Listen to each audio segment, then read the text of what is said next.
Blouse stitch ಮಾಡಿಸೋದಕ್ಕೆ ನಾನು 16,000 ಕೊಟ್ಟನಾ ಏನಂತ ಹೇಳ್ತೀನಿ. ವಿಡಿಯೋನ ಕೊನೆವರೆಗೂ ನೋಡಿ. Hi hello friends, welcome back to another mini log.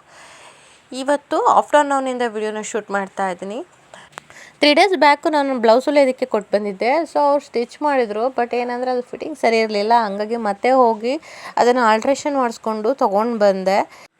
ಇನ್ನು ನಾನು ಇವಾಗ ಮದುವೆಗೆ ಅಂತ ಸ್ಯಾರಿ ತೊಗೊಂಡಿದ್ದೀನಲ್ಲ, ಅದ್ರ ಬ್ಲೌಸ್ನ ಕಂಪ್ಯೂಟರ್ ಎಂಬ್ರಾಯ್ಡ್ರಿ ಮಾಡೋದಕ್ಕೆ ಅಂತ ಹೇಳಿ ಕೊಟ್ಟಿದ್ದೆ. ಅವರು ಕೂಡ ರೆಡಿಯಾಗಿದೆ ಅಂತ ಹೇಳಿದ್ರು. ಸೊ ಅದನ್ನು ಕೂಡ ಪಿಕ್ ಮಾಡಿಕೊಂಡು ಮನೆಗೆ ಬಂದೆ. ಅಷ್ಟರಲ್ಲಿ ಪಾರ್ಸಲ್ ಇತ್ತು. ಫ್ಲಿಪ್ಕಾರ್ಟಿಂದ ಮನ್ವಿತಂಗೆ ಡ್ರೆಸ್ನ ಆರ್ಡ್ರ್ ಮಾಡಿದ್ದೆ.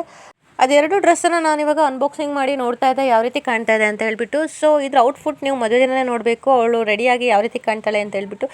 ಸ್ಯಾರಿಗೆ ಕುಚ್ಚಕಣ ಅಂತ ಹೇಳ್ಬಿಟ್ಟು ಥ್ರೆಡ್ ತೊಗೊಂಬರಕ್ಕೆ ಹೋಗಿದ್ದೆ. ಹೇಳ್ತಾರೆ ಸೀರೆಯಲ್ಲಿ ಚೆನ್ನಾಗಿ ಕಾಣಿಸ್ತಾರೆ ಹುಡುಗಿರು ಅಂತ ಹೇಳ್ಬಿಟ್ಟು. ಅದನ್ನು ಕಷ್ಟ ಇದೆಯಲ್ಲ, ಸೀರೆ ಹೊಲ್ಸೋದು ಹಾಕೊಳ್ಳೋದು ಇದೆಯಲ್ಲ, ಒಂದು ಬ್ಲೌಸ್ನ ಹೊಲ್ಸೋದಕ್ಕೆ ಒಂದು ಸೀರೆನ ಎಕ್ಸ್ಟ್ರಾ ತೊಗೊಬೋದು, ಅಷ್ಟು ದುಡ್ಡಾಗುತ್ತೆ. ಇನ್ನು ಬ್ಲೌಸ್ ಹೊಲಿಯೋದಕ್ಕೆ 16,000 ಕೊಟ್ಟನ ಅಂತ ಹೇಳ್ಬಿಟ್ಟು ಅಷ್ಟೊಂದೆಲ್ಲ ನಾನು ಕೊಟ್ಟಿಲ್ಲ. ಬಟ್ ನಮ್ಮ ನಾನೇ ತೊಗೊಂಡಿದ್ದಾಳೆ. ಅವಳು 2 ಬ್ಲೌಸನ್ನು ಸ್ಟಿಚ್ ಮಾಡಿಸಿ, ಅಂದರೆ ಎಂಬ್ರಾಯ್ಡ್ರಿ ವರ್ಕ್ ಮಾಡಿಸಿ ಸ್ಟಿಚ್ ಮಾಡಿಸೋದಕ್ಕೆ 14,000 ತೊಗೊಂಡ್ರಂತೆ. ಒಂದೊಂದು ಏರಿಯಾ ಮೇಲೆ ಒಂದೊಂದು ರೇಟ್ ಡಿಪೆಂಡ್ ಆಗುತ್ತೆ. ಬ್ಲೌಸ್ ವರ್ಕ್ ಚೆನ್ನಾಗಿ ಕಾಣಿಸ್ಬೇಕಂದ್ರೆ ಜಾಸ್ತಿ ದುಡ್ಡಿನ ಎಂಬ್ರಾಯ್ಡ್ರಿ ವರ್ಕನ್ನು ಮಾಡಿಸ್ಬೇಕಾಗುತ್ತೆ. ಸೊ ಆ ರೀತಿಯಲ್ಲಿ ಡಿಪೆಂಡ್ ಆಗುತ್ತೆ.